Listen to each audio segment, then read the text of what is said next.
presented by Tilak Recording Studio Shivnagar घाट। कन कन हमर भीजे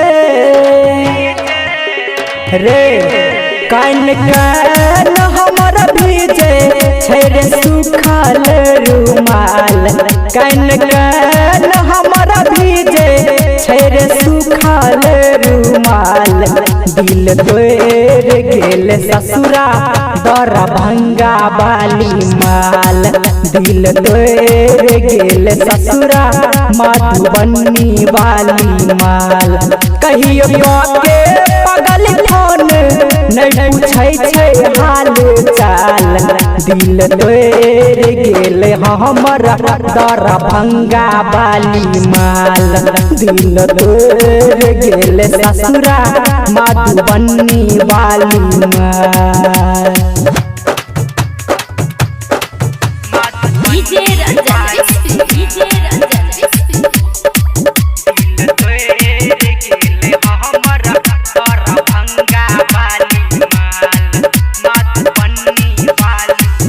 ओकरा लकै बेर घर से पिटलिए पगली के तैयो हम दिल से चाहलिए।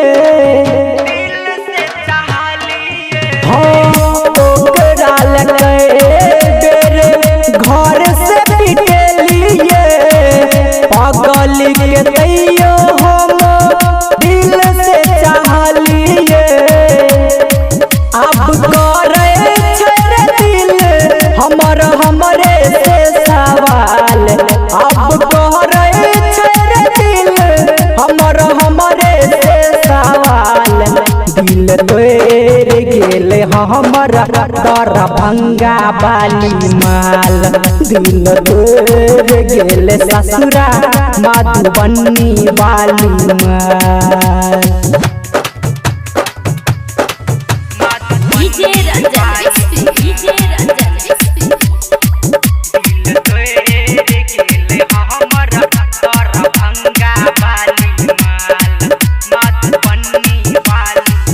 पगली के खातिर कई बेर हाथ रे कटलिए। देते उ हमारा गम हम नहीं बुझलिए। हाँ पगली के खातिर कई बेर हाथ रे कटलिए।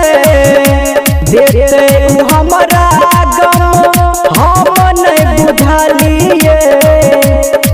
कहो प्यारे लाल जितेंद्र काके गेले उ कंगाल। कहो प्यारे लाल सुभाष काके गेले उ कंगाल। दिल तोड़ गेल हमर दरभंगा वाली माल। दिल तोड़ गेल ससुरा मधुबनी वाली माल। चल गेले।